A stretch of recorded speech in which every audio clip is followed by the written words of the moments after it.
করবেন মঙ্গলি হেমব্রম এবং তারপর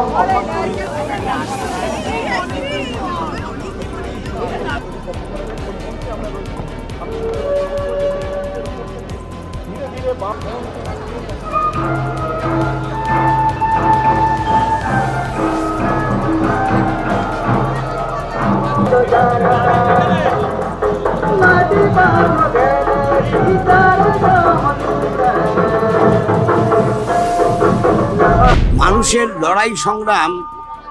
মানুষের লড়াই সংগ্রামকে জোরদার করতে, মানুষের লড়াই সংগ্রামের গড়ে তোলার ক্ষেত্রে মতের বিনিময় করতে এবং শপথ গ্রহণ করতে ব্রিগেডে আসে শ্রমজীবী মানুষ এসছে। এখন মানুষে মানুষে বিরোধ বিভেদ তৈরি করার যে কলাকৌশল তৈরি করা হয়েছিল, তার অভিযানটা শুরু হয়েছে 2000 সাল থেকে। 2000 সালে বামফ্রন্ট সরকার ছিল, 2001 সালে নির্বাচন হয়, 2001 সালে তৃণমূল কংগ্রেস লড়াই করে। তৃণমূল কংগ্রেস এবং বিজেপি তার যে ঘনিষ্ঠ সম্পর্ক আছে, কিন্তু একে অপরকে প্রচণ্ড গালিগালাজ করে বক্তব্য রাখে, ফলে মানুষ বিভ্রান্ত হয়। মানুষের এই বিভ্রান্তি কাটবে যখন বুঝবে যে তৃণমূল কংগ্রেসের দর্শন আর বিজেপি দর্শনের মধ্যে বিরাট কোনো ফারাক নেই। প্রতিদিন মেহনতি মানুষ, প্রান্তিক মানুষ, গরিব মানুষ, দুর্বল অংশের মানুষ যারা মাঠে ময়দানে, খালে বিলে, খনিতে খাদানে, রাস্তার ধারে কাজ করছে, ওরা কাজ করে রবীন্দ্রনাথ বলেছিলেন। আজকে মোদি মমতার সরকার এই কাজ করার জায়গাটা ছোট করে দিচ্ছে। নতুন কলকারখানা হচ্ছে না। আর যদি বা পুলিশে আর শিক্ষকে নিয়োগ হয়, সেখানে দুর্নীতির পাহাড়। সুপ্রিম কোর্ট পর্যন্ত আমাদের রাজ্যের মুখ্যমন্ত্রীর নাকে ঝামা ঘষে দিয়েছে। গত 2 বছর ধরে, 3 বছর ধরে তিনি যে ন্যাকামি করছিলেন, আজকে মানুষ বুঝতে পারছে। 26,000 জনের চাকরি গিয়েছে। তাহলে রাজ্য পাল্টাচ্ছে। মানুষ নিজের অধিকার বুঝে নেওয়ার জন্য, হক বুঝে নেওয়ার জন্য সোচ্চার হচ্ছে।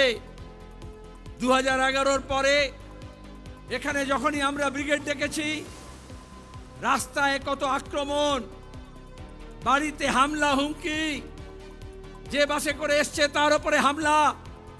কলকাতায় সমাবেশ হয়েছে, নির্লজ্জ কলকাতার পুলিশকে দিয়ে সেই বাসগুলোকে ভাঙচুর করা হয়েছে।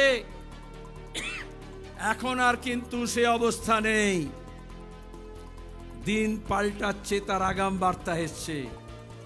মুর্শিদাবাদে যা হলো, মালদায় যা ঘটাতে চাইলো, এই রামনবমী, ঈদ, জামিয়াতুল আলবিদা, জুম্মার নামাজ, তার সঙ্গে হনুমান জয়ন্তী, আমরা দেখলাম বিধানসভার মধ্যে, লোকসভার মধ্যে, জনসভাতে, প্রেস কনফারেন্সে, টেলিভিশন চ্যানেলে বসে বিজেপি আর তৃণমূল এ বলে ঠেসে দেব, ও বলে ঠুসে দেব। বিজেপি টিএমসি কে ঠুসে দিচ্ছে না, টিএমসি বিজেপিকে ঠুসে দিচ্ছে না, মেহনতি মানুষের ঐক্যকে ভাঙার জন্য চেষ্টা করছে। বিরোধী দলের নেতা যে তৃণমূলে সাজানো আছে, যে কিষাণজিকে নিয়ে এসে, মাওবাদীদের নিয়ে এসে সিদ্দিকুল্লাহর প্রতি কৃতজ্ঞ থাকবে বলে লাল ঝান্ডার মানুষকে, কমিউনিস্টদেরকে খুন করেছিল, আজকে সে মহান শাস্তি চাইছে। কেন কলকাতা পুলিশ, কেন রাজ্য পুলিশ?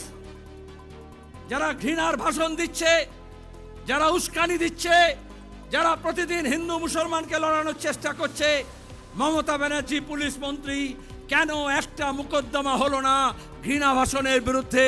আমরা এই ব্রিগেড থেকে দাবি করছি, পশ্চিমবঙ্গের বুকে সম্প্রীতি ঐক্য ভাঙার জন্য যে হিংসা ছড়াবে, এই পুলিশকে বলছি তার বিরুদ্ধে মামলা মোকদ্দমা করতে হবে।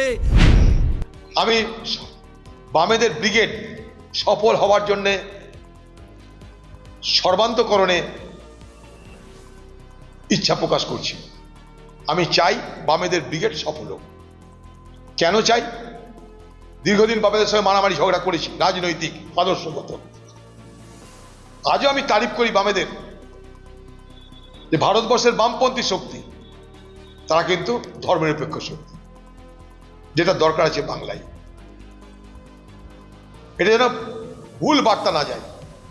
বামেদের সঙ্গে প্রচুর সংঘর্ষ করেছি, বামেদের মানে আমি জেল খেটেছি, গুলি খেয়েছি, বুকে গুলির দাগ আছে আমার।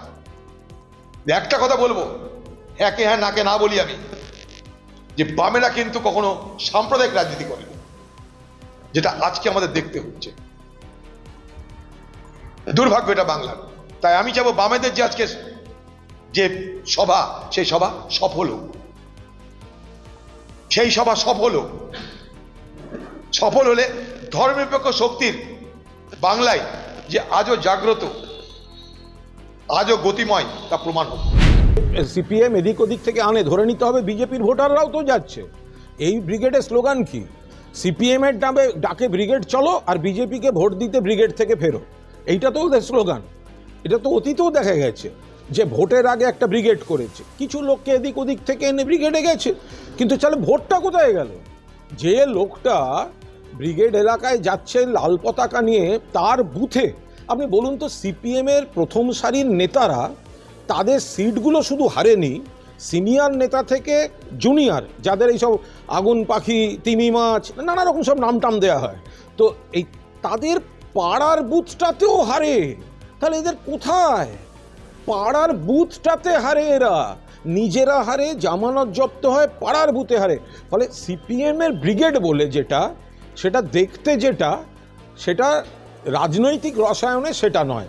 ওই লোকগুলোই এখানে বিজেপির কিছু সমর্থক বা বিজেপির কিছু ভোটার বামেদের মঞ্চ দেখে ওখানে যাতায়াতের ভাড়া পেয়েছে, খাবার দাবার পেয়েছে, ওখানে পিকনিক করতে গেছে। শূন্য থেকে কি 2600 ঘুরে দাঁড়ানো যাবে না? শূন্যটা শূন্যই থাকবে।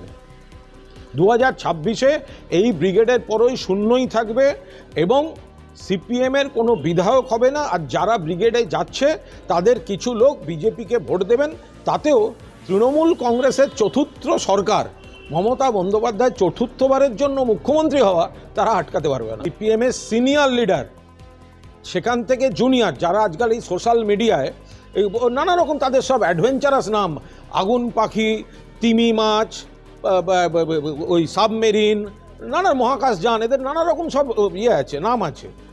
পাড়ায় হারে কেন বলুন তো? পাড়ায় পাড়ার বুথটায় হারে কেন? সিট হারে, যেখানে দাঁড়ায় সেখানে হারে।